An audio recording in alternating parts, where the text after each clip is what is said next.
Well, Heyo. Heyo. Here we Heyo. are again. I'm going to have to step up and get my coffee, Yeah, but that'll be good. It's live, right? it is live. Yeah, it's good. Ooh, Michael, you've already got it rolling there, don't you? Yeah. Nice. Right now. All right, good. The French press thing. What do you call it? I guess you would call it a plunger. What is Maury drinking? It is. Cheers. Maury, do you have your French press going? No, unfortunately, I don't have my French press going. I've got this evil Keurig. The evil Aw. Keurig. That was my first But it cup is this morning. But it is a Blue Mountain coffee Keurig. Yeah, Nice. I mean it's yeah. Nice. So, Well, everybody, if Out you're of joining breath. us right now, this is Mission Discovery's big push during the Big Payback. We are this is a very important giving event here, right in Nashville, right in Central Tennessee, and so basically we are live streaming. This is Michael's idea, live streaming for 24 hours straight. So we've been going since 6 p.m. last night. We are still here right now. It's 9 a.m. here where we are. And basically right now, Mission Discovery we need to donate. We need to raise funds. We need to raise more funds than ever before. Our trips aren't happening at the current moment. We're looking at July at opening up trips in July, but right now, Mission Discovery is just raising money, participating with all these other nonprofits. It's kind of almost like a competition. Last time I checked, we were at 55th place on the leaderboard, and that is out of almost 1,000 nonprofits. So it's good to see everybody here. And right now, we've got coffee with Maury Buchanan. So on the call, I've got me. I'm Nathan. This is Michael over here to my left, your right, I think, and then Jimmy Rivera down there, the president of Mission Discovery, and now we've got Maury Buchanan, the founder of Mission Discovery, on the call. And so, Maury, this is just a time. I think Michael scheduled this. So, Michael, why don't you tell us a little bit about what we're doing here? I know we're having coffee. I've got to go. While you do this, I got to go prepare my coffee. So go at it. Go prepare your coffee, Nathan. Yeah. I was just trying to think of. I was trying to think of ways that we could, creatively engage during this time. But throughout my what is it now, 13 years of full-time work with Mission Discovery, there are many memories that I have of being down in Guatemala or down in Jamaica, and in the morning we would go down and have coffee with Maury Buchanan, and those mornings and those coffees were just good times. So this was an attempt to maybe just let everybody else join in that time. The conversations that were had, and just the time was just real nice. So that was the idea behind this, was just let's all grab a cup of coffee and talk. So very nice. I like it. Mike was describing something very about getting early. Because I always felt like, and where this happened, talked about being on the porch and the thing, we would do this right before every trip started when I was leading the trip, and so everybody who woke up early would be out on the porch, because I would have a press of coffee. I don't have a press of coffee. I actually have my coffee press. All my coffee presses are up here, so I would have this coffee press, and then I would pour a little water, and depending on where we were, if we were from Guatemala or in Jamaica, we'd have Blue Mountain coffee, and when it wasn't cost prohibitive. And there you go. I purchased in Jamaica, inspired by you. So there you go. It's the best. Here's the deal. So there would always be, like on Monday, people would say, "What is that?" I said, well, it's a French press. And then they said, I've never seen one. And I said, well, you will now, because they're at Kroger, they're at Publix, they're at Walmart, they're everywhere.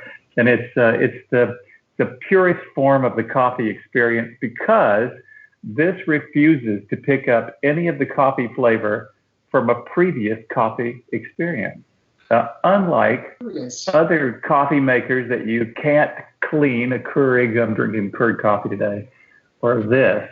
So it is the purest that you can experience in coffee. So it brings me to a spiritual point, which I'm trying to ponder now. I can tell you've thought a lot about this, Maury. I know, it's the purest. So it's such a deep experience. How do you connect the press to Jesus? Jimmy, over to you. Press us in different ways. Doesn't the scripture say we're pressed down but not shaken? Oh, not shake. I gotta fess up, guys. I don't really have a French press, so I ran to the kitchen and got my wife's vegetable chopper. No, Jimmy, that's a chopper. That's great. She said, wow. She goes, what do you look Michael is. You know that thing you have that I hate that chops up the vegetables? I need that for a prop. I've got something to say here. Sarah Little in our comments says, good morning, Maury. I remember even on The Bold Adventure, a French press was brought for our coffee drinkers, Melissa and Evelyn. From Sarah Little. Oh, how fun. Yeah. Love you, Sarah. So it's this was what it was about. So anyway, every morning, it started a little slow. We'd educate people on the French press, and then it was so precious that I only make one of these, and everybody knew that for the first 4-ish people who showed up, they would get coffee, and then if there was time, I'd make another half. But and then the conversation would always turn wherever we sat on a mission trip. There was always an opportunity to see God's creation out there, because we'd always sit outside together and start the day. And usually this was at maybe 5:45 or 6 in the morning, and the sun was just coming up. And I remember sitting on the porch with one of the staff in Jamaica. It was just he and I. What was it? It was one of the Kimbros who came on the trip. You're buzzing. I am. We're going through the storm with you right now. Hang on.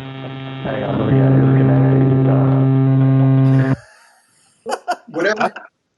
That's off. It's off. So whatever it was, you unclicked it. Yeah. Now we can hear you. We can try to read your lips and what you're saying. Maybe turn them off. Just turn them off.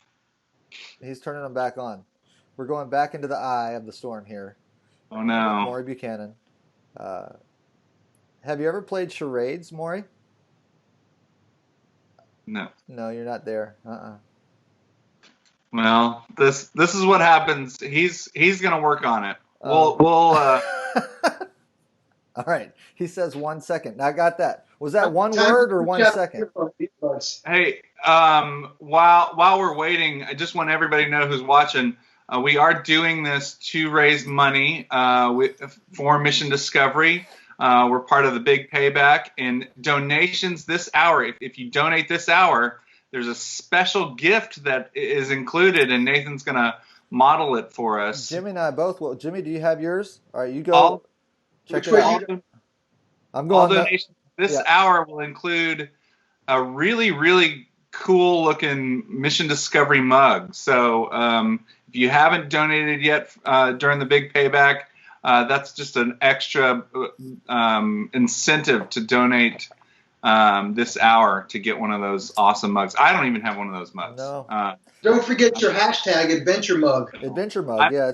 I might donate this hour so that I can get one of those mugs. Michael, if you donate, there's a campaign that says Nathan Walters. No. Donate. Yeah. Check out Nathan that campaign. Walters. Yeah. Craig Hill says, do you guys sleep? Good morning to you as well. Good morning, Craig. I was asked that question this morning as well. I was texted by my friend Robbie. He's one of our worship leaders, and he asked, "Dude, do you sleep?" What did he say? He said, "Have you gotten any sleep?" And the truth is, Craig, we pre-recorded our night sessions, so we recorded 2 hours, and we just played those back and forth until we woke up this morning to have a morning chat with Jimmy in his bathrobe or whatever it was. Yeah. Nathan, you've been saying live stream, and I've just wanted to say we're streaming content for 24 hours. Oh, is there not a difference? Well, it's Facebook Live. I mean, I just figured, Anyway, yes, we did sleep last night. We did. Maury, we did sleep. Maury, how? Nope, nope. Is it? Oh, you're just muted. Unmute your mic. Try it. Maybe. There we go. Say something. Nope. Let me see. Let me see in Skype. Let me look over here in Skype. This is fun, guys. This is where in the world is our Skype call? Here, let's look at this. We're here, the three of us. Maury here, but talking. Does it come with Guatemalan coffee? Craig Hill. I think some of us are brewing Guatemalan coffee right now. Craig, I did not. I got those. I have specific people that I'm getting. I have 2 bags left, and I always bring. So whenever I go to Guatemala, I bring home, bags of coffee, and I've got 2 bags left to give to people. Are we trying your phone now, Marty? Is that what it is? Hey, there it is. And no, I didn't break it out. I have my other coffee because those are gift bags, Michael. Teresa's watching right now. Teresa? Hey, Tree. Tree, it's good to see you. Tree probably remembers this little contraption here from many mornings in Jamaica and everywhere else. All right, I think we're back on track. So. Hey, yeah, it's just Maury. Yeah. Hey. Oh no. So yeah, what did you say about me while I was? Where did your video Maury, go? stop buttons. Leave the alone. Oh gosh. So back to our. It came to pass. Hang on. Hey, Maury, video feed cut out. We were talking. I was telling you about one of the Kimbrough guys on the mission trip down in Jamaica. We were just sitting out on the porch. It's just he and I. It was early. Nobody showed up yet. Can you hear me? Yeah, Maury, your video feed cut out. Yeah. Oh. Well, I'm seeing me. What? Anyway, can you hear me though? My voice Not is there, really. right? So when your video feed cuts out, when anybody's video feed cuts out, something happens to the audio. All right, there you go. All right, now whatever you did, don't do anything else.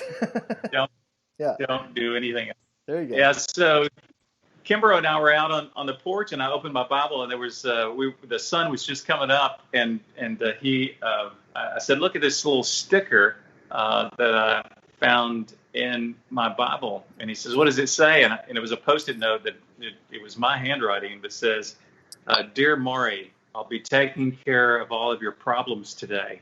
I don't need your help. Signed, God. And so I thought, and he said, that's really cool. And then he says, hey, you mind if I add a PS to that Post-it note? And I said, sure, go ahead. And he says, hey, Maury, see that sunrise over there? I did it myself. I thought, wow, well, there it is. While I was sleeping, the earth was turning, and I wasn't managing that. And God was taking care of that. And I always enjoyed those really simple times on the porch. Coffee with friends. And somebody asked me if there was, since I've retired from Mission Discovery, if there was anything I missed, and they said, I'm sure it was all the kids that you came in contact with, and that while that's true, many of the children we came in contact with or we come in contact with on mission trips move on. They become adults, and so we've done. Jimmy has led countless VBSs with thousands of children. Same for Michael and Nathan. But eventually we we lose contact with those children because we're the short-term mission people, and it's the long-term missionaries who stay in contact. So we lose touch. But what we don't lose touch with are the events that happen regularly. And one of those events was just the leaders that passed through our trips and those times that I had with them to ask them about their lives and to enjoy their story. And the other thing that I miss, if there's anything I miss about mission trips, it's Wednesdays. And the staff have heard me talk about this. I really believe, for me, it's Wednesdays is on a mission trip. Groups tend to arrive on Sunday and Wednesday. Monday, they're tentative. They're like, what do I do? How do I fit in? How do I build a house or lay a block? And then Tuesday, they're kind of getting it. Like, well, I saw what yesterday looked like. It could be similar to the day before. So I know that today could be just like yesterday, so they're a little more comfortable. And then every night, you guys have been talking about this on your fundraiser, we talk about how we saw God. And that's not an original idea for me. Actually, Jack Larson, who is my friend from Mission Emmanuel, came up with this, 30 plus years ago, about checking in every night and asking how people were seeing God, and he called them God sightings. And so by Wednesday night, Monday night, God sightings are tentative, just like the work day. Tuesday, a little different. There are more God sightings. And by Wednesday, people have begun to open their eyes and see God in a different way. So for me, it's that. I feel like right now I'm in Wednesday of the pandemic. It's this time, like I know what that looked like. I know what that looked like.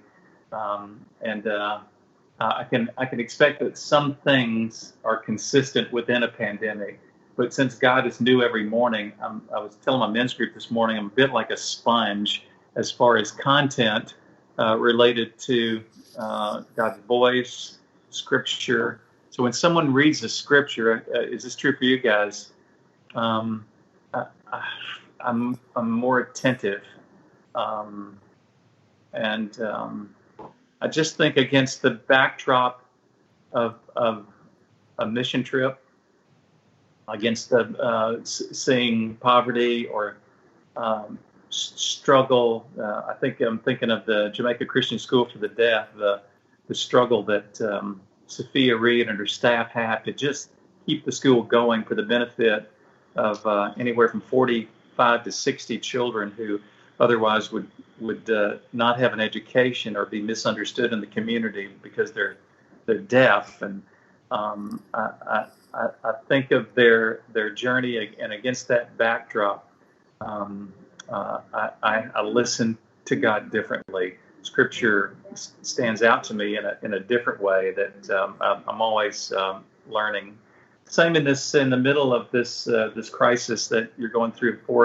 For that reason too, is there any need to call on the resources of God for the cause of mission discovery and hold the children in a diminished way? And they want to call on everyone to give big, like we called pre-pandemic, is something I would think would be wise, is to ask you to consider, just like the widow who gave her mite, the widow's mite. And we talked about this in a devotional, Michael, years ago. We someone shared that devotional, and it came to me after the devotional. We were in a big circle down in the Rio Grande Valley, and I think you led the devotional, Michael, about the widow. Yeah. And then Jesus said in that passage, it said he compared the wealthy who gave and the lady who gave all that she had, and the verse says she gave out of her poverty. It was toward the end of the week, Michael, when you did that devotional. I don't know how many years ago. That was probably 15 years ago. End of the week, you had been leading interns into Mexico. Gosh, it was the heat of the summer, 100+ degrees, and so it just came to me how surely it's a monetary scripture. How do I give monetarily out of my poverty, but how do I give physically out of my poverty? And that spoke to me as well. There's a new kind of tired that I have as well in the middle of a pandemic that I'm unfamiliar with. It's this calls on me to be respectful of others. And I was telling my group this morning, I'm healthy. I'm at that age where they tell me I'm supposed to be vulnerable. I don't feel that way, but I wore a mask to the grocery store every time, just out of respect for others, not out of fear, but just out of respect. But all of that thinking is new thinking for me, and it really, it's very tiring. Is how do I be others centered in the middle of this, and it's just a very interesting time financially for Mission Discovery, emotionally for everyone, and then financially for sure. And then you've got Jesus, who's comparing the wealthy to the poor and how they give and how to give out of our poverty, what that means. So Nathan, what does it mean for you when you hear the word give out of your poverty? That story that Jesus told always, whenever I think about it and read it, it always reminds me of,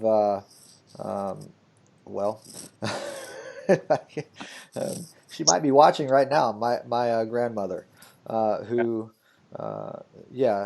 so it's very literally, when we're asked to come, when we go on staff with Mission Discovery, for those of you who don't know, when we're asked to come on staff as project coordinators, we are asked to raise the amount that we need to make to live. So we're asked to raise what we get paid, and so when we do that, we go to our friends, we go to our family, we ask them to partner with us, and I think that story always reminds me of my grandmother, who gives every month, but really probably cannot afford to. So that's what that scripture reminds me of. Another thing it reminds me of is probably on a Wednesday when you shared this in Jamaica, Maury, is that so Mission Discovery right now, maybe you've tuned in. We're doing at 11 a.m. Kickstart devotional. So that's an idea that came from mission trips. We do that every morning. We wake up, we have breakfast, we meet together to hear a scripture and hear somebody talk about encourage us for the day, and then we go out and serve. Well, Maury, you were doing one of those one day in Jamaica. You were doing the Kickstart, and you talked about the widow's mite. And instead of talking about money, you were talking about energy, so you were encouraging the group. It probably was a Wednesday or a Thursday to just. We might be drained in our energy, and this is true for the pandemic as well. Maybe we're drained emotionally, maybe we're drained in our energy, maybe we're drained physically, maybe we're drained monetarily. And so, in what state? You can think of all of those different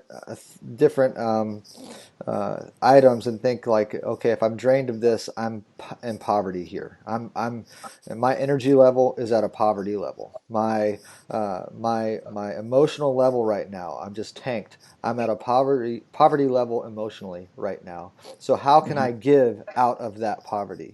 And if I'm emotionally impoverished, probably the best way I can give is to be vulnerable with those I'm around.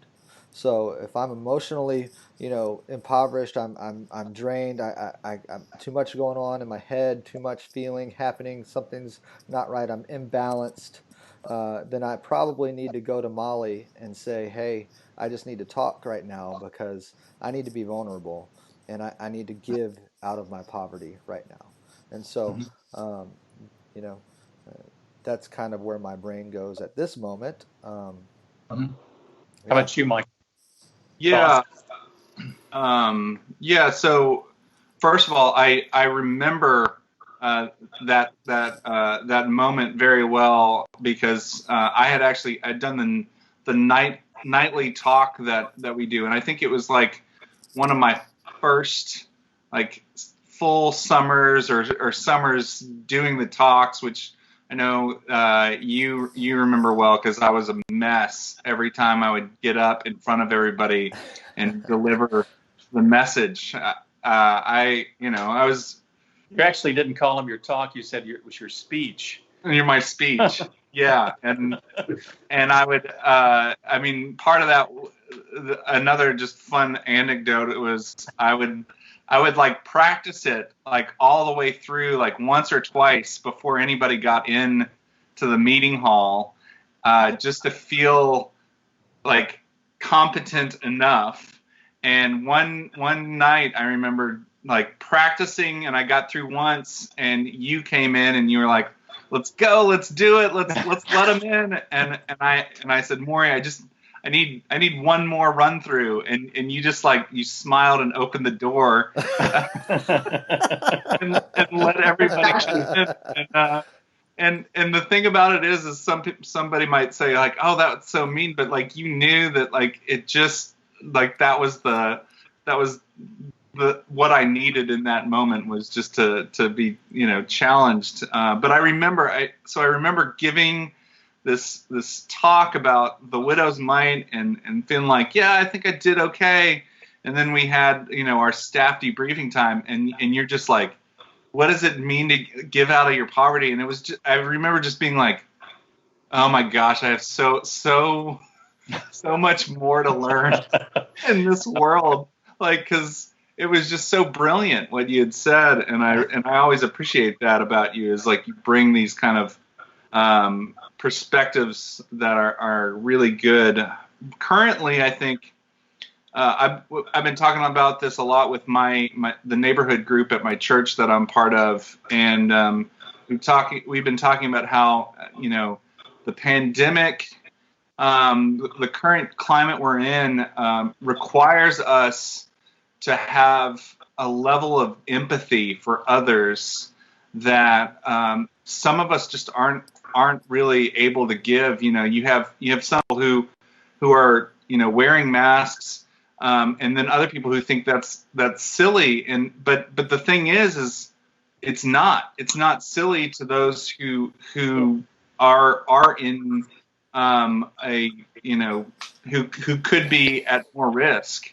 And so it's requiring everyone to have this level of empathy that maybe a lot of us are, empathy poor, at least right now, because we've all been kind of pushed to the limits, and a phrase I've been using a lot is, they're just over it, but we can't just be over it. We have to be in this moment and continue to have empathy for each other, and think not of ourselves but of other people, and that's hard when it's been over a month of this and feeling like I'm just over it. But it's very encouraging to know that God's there, and he will give us the strength to continue to think outside of just this little circle, that I selfishly, like, that's where I want to be, is just thinking about what's best for Michael. But I think giving out of my poverty means that on a daily basis, what does the Bible say? I die to myself, so that I can think of others as well. Jimmy, what about you? Really, I feel like it's kind of just even tying in with the theme that we've been talking about since the launch of this start. That, first of all, it's not really about us. Second of all, the little bit that we have, we say it's not going to make a difference. It's not that important. It's only this much. And I was sitting here thinking about your words, Maury, and I realized, you and I are, for lack of a better term, in the fourth quarter. We're in that season where, all things held constant, Jesus doesn't come back. One of our next move will probably be to the nursing home, way down the road. But way down the road. Well, your road is shorter than mine. He moves away. But you were looking at Michael while you were saying. No. Yeah.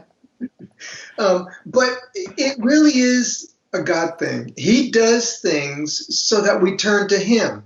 I heard a pastor say this when I was in Puerto Rico during one of the mission trips.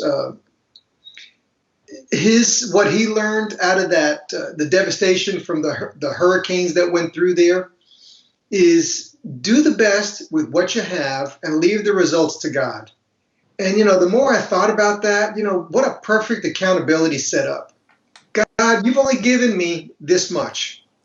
So what I'm going to do is I'm going to take this much and I'm going to do the best that I can. And whether that's finances, we've talked about a variety of topics, resources, talents, skills. I've only got this much.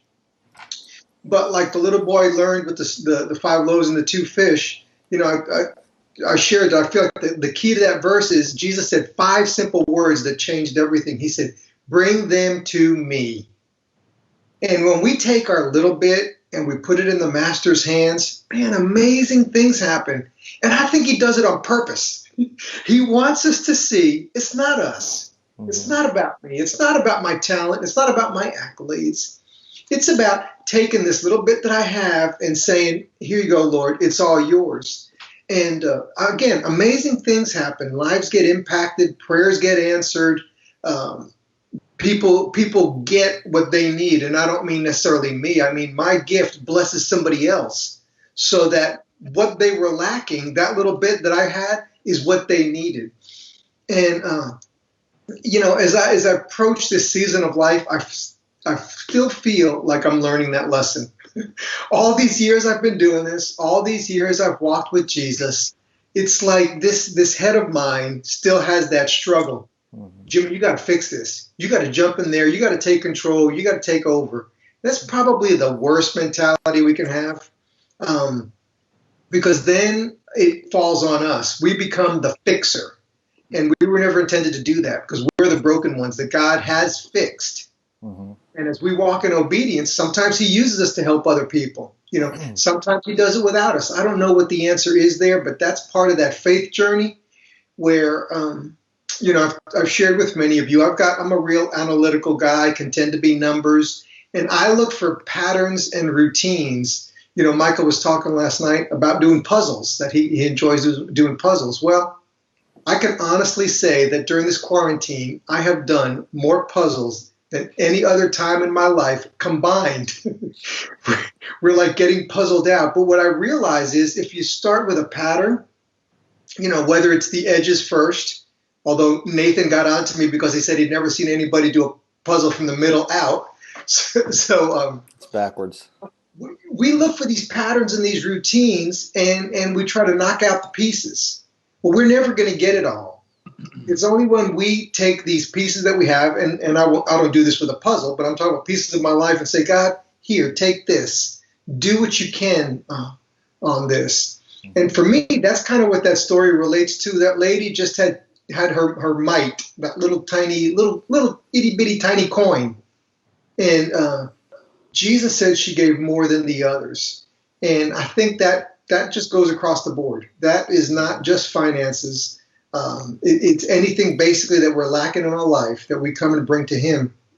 He does amazing things with the little bit that we give him. Yeah. Another part of that story is like, who told Jesus that was all she had? Right? Yeah. So here's the deal. He knew it. He knew it. Yeah. He knew that. He knew that was, nobody else knew that. God knew that was all she had. So with God knowing the economy of a woman who gave all, what does that mean? What does that say about the woman who gave all? She did not announce that hey, it's my last dime. She didn't announce. That's not in red letters. That's not in the black letters either. But for him to know it, and then for him to know it and then say it out loud, so that his disciples could hear. is an interesting piece that I haven't thought through deeply at all. But there's so much to this. This is 2 sentences from Jesus here. But he knows when you're giving your all. I'll just say that. He does know it. Is it important that others know it? It was important for the disciples to know it for their benefit. Was it important for her to say it out loud? No, not at all. It didn't happen that. This is not a formula, I don't think. Right. I don't know. That's right. Exactly. Develop a formula. But for sure, Jesus knew it. He decided to reveal it, and it was for our benefit. So, Yeah. Go ahead, Nathan. Yeah, Maury. One of my favorite things that you share with me, you've shared it a couple times, is just the idea of being all in, and so I feel like that's what this story kind of points to. This lady, she was all in. She gave it all, and it just that thought kind of brought me back to a time when you were probably all in your life, and a question that we got last night that I didn't really answer fully was, how old is Mission Discovery? How long has Mission Discovery been around? And I answered almost 30 years. It was 1991, right? Right, 1991. And so next year is 2021. Good grief. And so that's 30 years that Mission Discovery has been around doing work. And I'm sure that there are many people with questions to you about how it got started. I do know, like, one of the things that you were saying too was that one of my favorite stories that you have is checking out at Mega Mart, and all these years later something happened. So I don't know. Do you want to talk about how Mission Discovery got started, or do you want to talk about that story with Mega Mart and how that kind of plays in there? I mean, I'm throwing you a lot of different curves here. So. No. I just first of all, it's like when Mission Discovery, that 1990, 1991. I don't know when the book Experiencing God was published. I'm usually a latecomer to books because I keep rereading what I have on my shelves. But our pastor was taking us through Henry Blackaby's Experiencing God, and I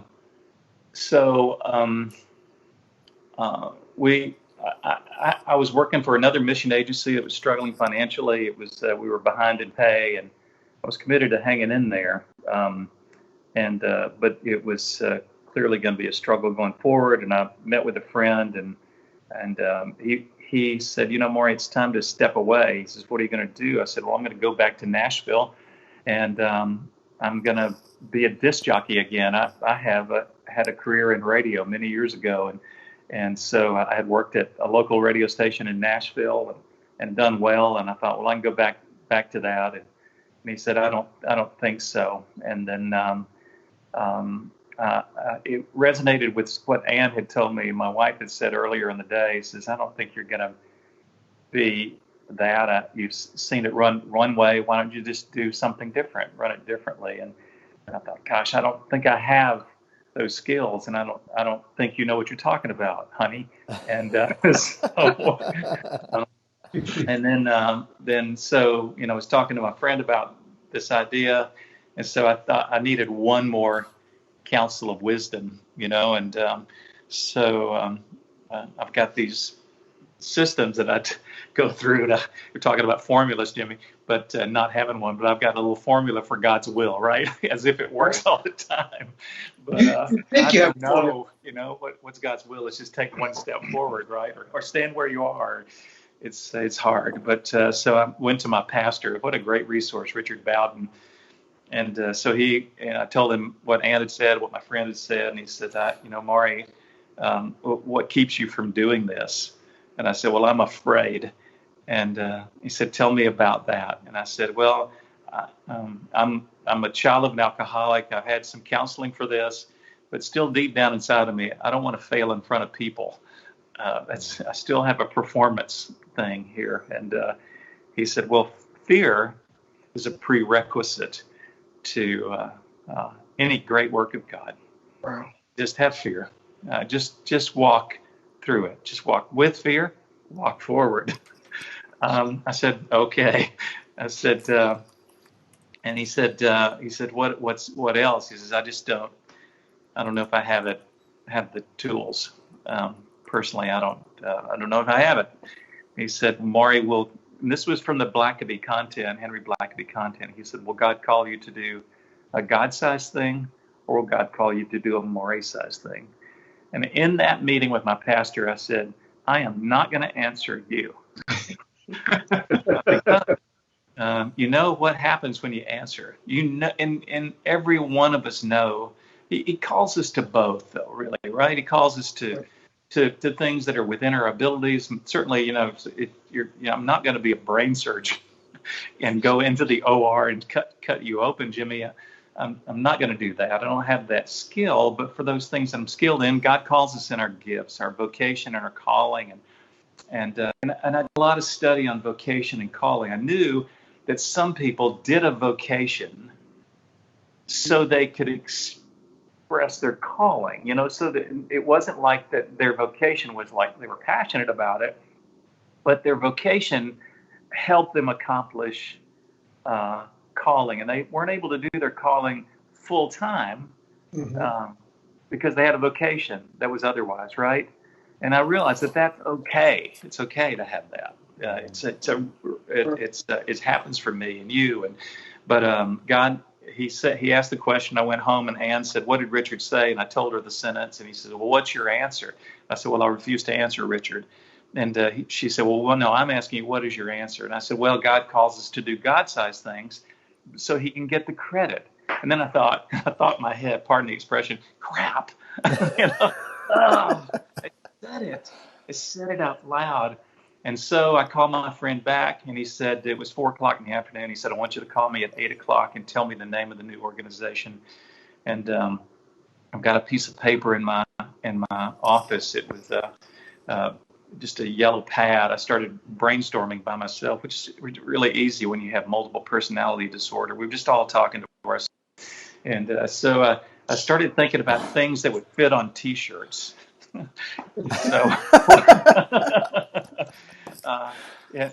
One of my first ones was high yield investment for youth in the world. That won't fit on a T-shirt. That wouldn't fit on a billboard. Yeah, no. I shared that piece of paper with Nathan. I sent him a picture of it a couple of weeks ago.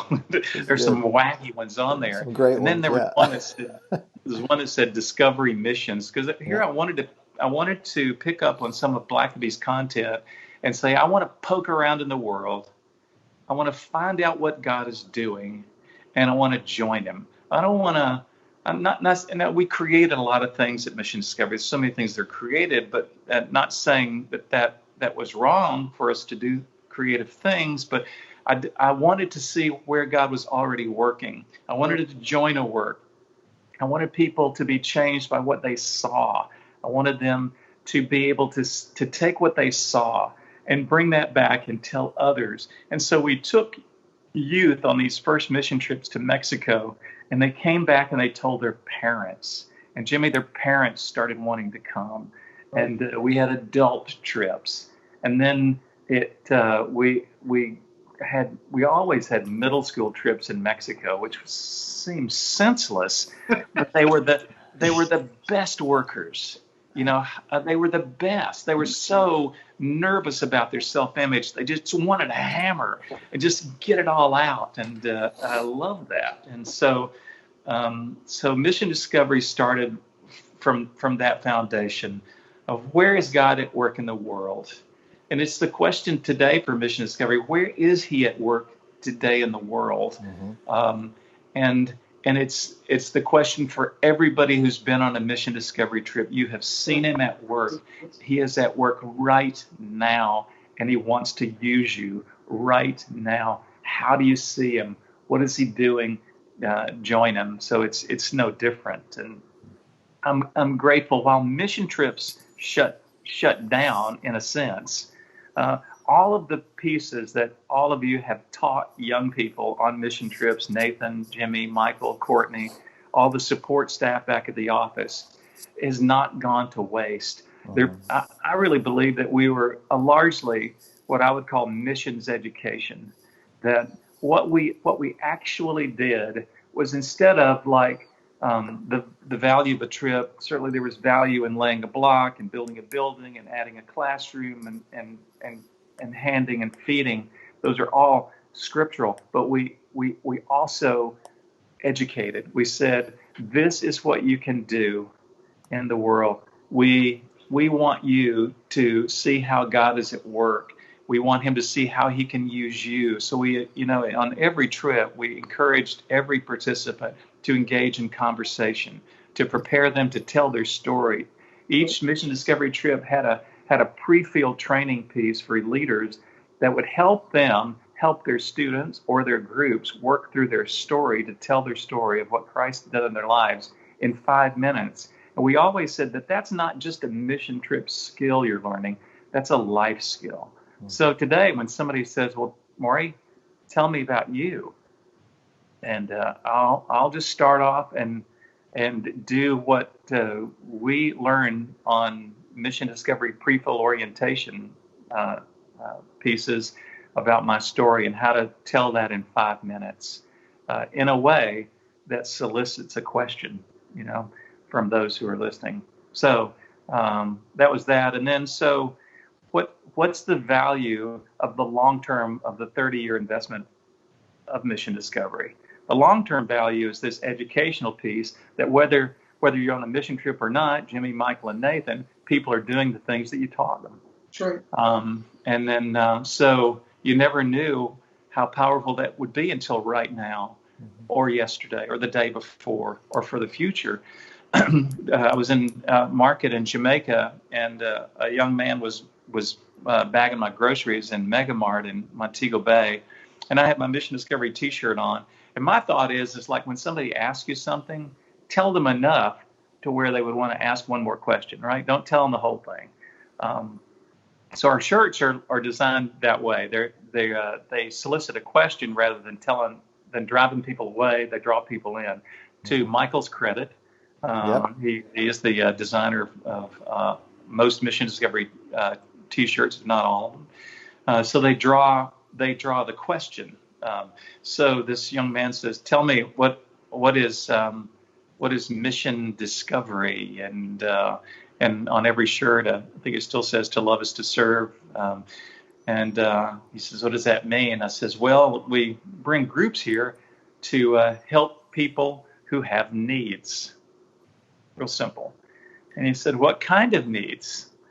And I said, "Well, we've built classrooms for people who have needs." And he said, "Where?" And I said, "Well, at the Jamaica Christian School for the Deaf is one place." And he said, "Oh, really?" And I said, "And we've held babies at orphanages." And he said, "What orphanage?" And I said, "Blossom Garden Children's Home." And he stuck his hand out to shake my hand. And he says, "Thank you. You held me." He said, "I was a child at Blossom Garden Children's Home." Young man was about 18 years old. Mission Discovery at the time had been around for 22 years. And so we had held him. And I said, "How are you?" And he said, "I'm doing well. I moved from Blossom Garden to another home because they have to leave at age 7. And he said, I went to another home and a family here in Jamaica adopted me. I'm so grateful. And I have this job bagging groceries. I'm very grateful for my job." And I said, "Could you carry my groceries to my car?" And he said, "Yeah." So we continued the conversation out to the car and for a few more minutes at the car because, this guy here's a guy that works for tips and plus his salary. And so I gave him a really good tip on the Mission Discovery expense account, Jimmy. And I'm sorry. And what a great conversation of long-term investment. So, and it's the same thing when I was a youth pastor. A guy came into my office and said, "You must have a long-term view of these kids that are in youth group." And I had no idea what he meant. And so he says, "You must see them in your office walking back in when they're adults saying, I really didn't get what you were saying back then, but now it really is ringing true for me." And I said, well, no, I really hadn't thought about it. I was just really thinking about how disgusted I am with that kid who interrupted my talk and asked if I was almost done. So anyway, yes, long-term investment. And I was talking with Nathan last week when we were talking about this event coming up, and we were talking about long-term investment, spirit-led boldness, and person-centeredness as three things that are important pieces in ministry. And long-term concern. The long-term concern of mission discovery is important. I had a young man over coffee say, tell me what you're going to do in Swaziland. And I told him, and he says, I've heard mission trips are really just painting the same building and that, and just leading VBS with the same kids. And I looked at him and I said, listen, didn't you went on a safari last year, didn't you, to Africa? And he said, yeah, I did. And I said, why didn't you just send somebody else or pay somebody else's way or send that money to needy safari drivers? I mean, because they need the money. That's what you're saying here. Why don't we just send it over there? And he says, well, I wanted the experience. And so, excuse me, I'm sorry. What's that again? So I wanted the experience. I said, I'm going to tell you something. When you're learning and you're hearing from God, does it really matter if you paint the same building again? Does it really matter? If you're learning, you're hearing his voice. I'm asking you to go to Swaziland to hear his voice. He said, can't I do that here in the United States? And I said, would you go with me to Westmoreland or to South Dakota, where Mission Discovery works? Well, I'm not sure if I'm interested in that. Well, then you really don't want to. It's, well, I would like to do it local. Well, why don't you join us to build a ramp here in Nashville? And so he said, okay, I get it. So it's like, yes, if you are connecting with people, yes, go if you can learn. Give it all. Sometimes I think we worship money too heavily, and we rule out the adventure because of the cost.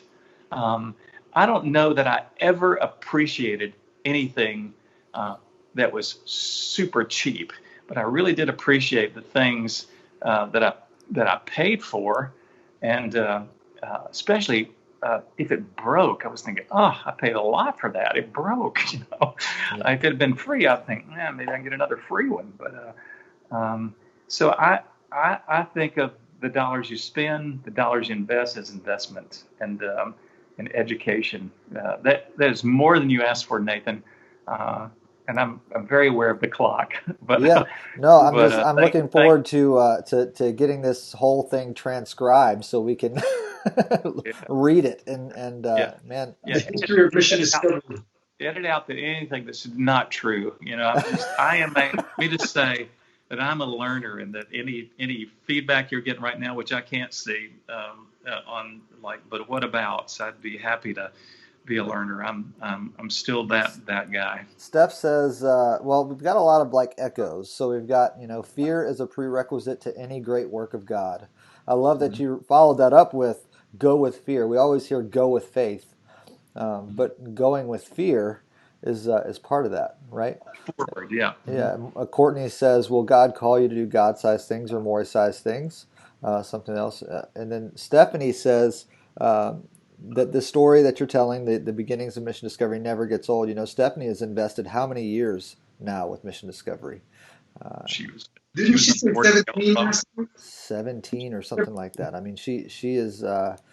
When you talk about all in, you talk about Stephanie, and so she says, "Thank you so much for leaning into the fear and following the calling of God."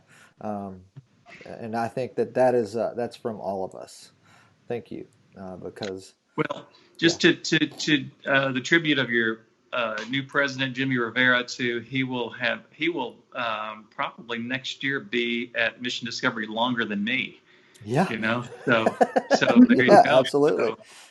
So even though I was just trying this gig out. I don't really know what I want to do when I grow up. I'm still, you know me, I still like to just ride my bicycle and play in the dirt. Yeah. There you go. I will say one more thing. And I know you're winding down on time here, Nathan. Is that when you think about founder, it's usually somebody who is about to be unemployed or unemployed. And I'm going to say that I know that the new statistic is 20% unemployment. I would say that it's time for you to be a founder. It's time for you to do that. Whatever the question kept coming to me constantly. What would you do if money wasn't an object?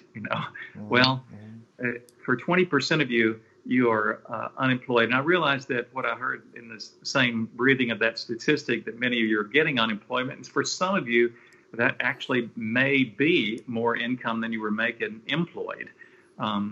So you haven't felt that, but you certainly feel the pressure of what's come. So I would just say that founders are generally people who are about to be unemployed or are unemployed. Yeah. So consider being a founder. That's awesome. That's really awesome. Thank you, If I can just Maury. make a quick comment. It has to be so. We've got another live stream starting in 2 minutes. Go ahead. All right, just to say, Maury was talking about we started doing mission trips back in the very early 90s, and when these kids came, they went back and told their parents. Then the parents came and said, we want to be part of this. Then a lot of those parents had skills, and the one that comes to mind is the medical field. And actually that birthed medical mission trips, because that was never on the radar. We're not a medical mission agency. So you never really know what that little seed that God has placed within you is going to come to fruition as. So that launched the whole Haiti medical mission program, which was huge. I mean, at the peak, I think we had 65 folks one year on those medical trips. So what looks like the 70s. Here, God's economy is something way bigger down the road. Yeah. And I mean, Maury set out to take how many people a year on mission trips, Maury? Maybe we could do maybe 400 or 500 or something like that, maybe someday. And at its peak, we were taking 3,500. 3,500. So with what going back to with what little bit we have, give it to God and watch him do the work. Yeah. Hey, Nathan, just real quick, we're at 11.5. 11.5. Very nice. Yeah. So so we're gonna have to click over here to Richie Shilladay. We're checking in with Northern Ireland. Click the links in the comments, but we do have to go, or else this stream will get interrupted. So go to the Mission Discovery page, and we'll do a check-in with Northern Ireland right now. All right, guys. Talk to you in a bit. Bye, everybody.